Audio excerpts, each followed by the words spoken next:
A total of nearly 11 million graduates will look for their first jobs next year. They'll face unprecedented pressure in the job market as the global economic slowdown forces potential employers to slash the number of openings. At a job fair in the southern business hub of Guangdong province, more than 12,000 students vied for the 1,200 vacancies offered by the four state-owned banks. Anxiously clutching their resumes, students lined up outside the job fair, waiting not for an interview, but just a chance to get inside. The gloomy outlook has forced the students to lower their expectations and cast their nets further afield. It's hard. I would just have to look for something else instead of what I majored in at college. A normal salary will do for me. That's all I want. It's not important where I work. I need to look to the future. It's top to the bottom. I'm not worried about that. Fierce competition, fewer jobs, and lower salaries on offer are forcing student job seekers to revise their career expectations. Many students in Beijing say they're ready to work outside the capital. Others are happy to take a job in less developed areas of the country, and some will start working previously unpopular industries such as machinery manufacturing and environmental science. To join an existing 17,000 peacekeeping force. Meanwhile, spokesmen for the rebels say they remain committed to a pullback from the front lines despite a new military attack. On Thursday, rebel leaders say they fended off a combined attack from the army, pro-government Mai Mai militants, and Rwandan Hutu rebels.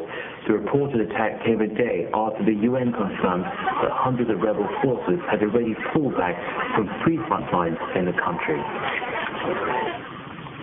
More news on the DRC, where the World Food Programme on Friday distributed aid to thousands of people at a camp in Mugunga, that's in the eastern part of the Democratic Republic of Congo. UN officials say they've now fed more than 140,000 people in the past week alone in camps including Mugunga. They've been given 20-day rations, and that will keep them going for some while. But of course, there are many of them who've been displaced, who've not brought any food or anything with them. So therefore, the food that the World Food Programme is providing is absolutely vital. Let's head down to the waters where the U.S. Navy has released new photographs of a hijacked Saudi oil supertanker. It says the vessel is now at anchor in the Indian Ocean off the coast of Somalia. A supertanker with an oil cargo worth an estimated $100 million was seized off the Kenyan coast last weekend.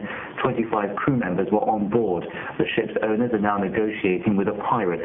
Meanwhile, Saudi officials say the only way to deal with piracy is to wipe it out. The country is willing to provide ships and support for an international task force to fight piracy in the Red Sea area. More than 80 pirate attacks have taken place in the Red Sea this year so far.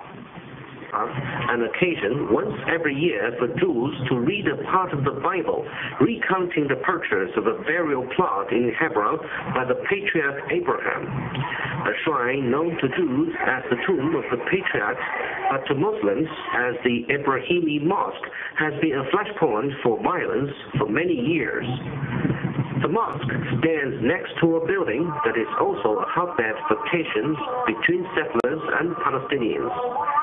Settlers say they bought the building from a Palestinian, but the Palestinian owner denies the claim. Israel's Supreme Court has, in the meantime, ordered settlers to leave the building as the ownership dispute is being settled. They should be evacuated. These 400 people, which is guarded, these 400 settlers guarded by thousands of Israeli troops, should be evacuated. Hebron is divided into Israeli and Palestinian-controlled sections. Around 500 settlers live in guarded enclaves in the city's center, among 170,000 Palestinians.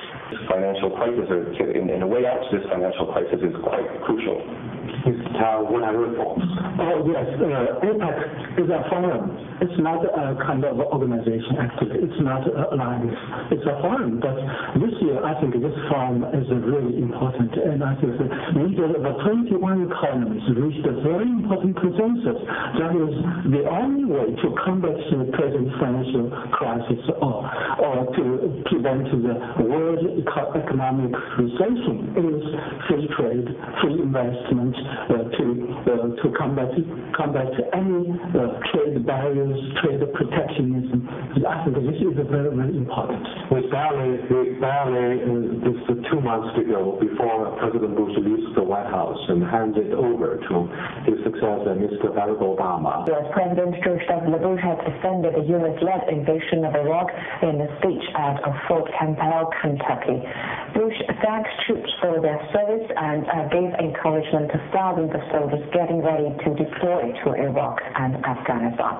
He gave the speech on the eve of a vote in Iraq on the security agreement that would let American troops stay in Iraq through 2011 before they exit. As conditions on the ground continue to improve, we will further reduce American combat forces in Iraq. It's a strategy I call return on success. So far, we brought home a Marine Expeditionary Unit, 2 Marine battalions, 6 Army brigades without replacement, including the Rocketshones. And by the end of January, we will have brought home more than 4,000 additional troops. Israel's Supreme Court has asked the government to explain within 45 days why it shouldn't remove an unauthorized settlement in the West Bank. The court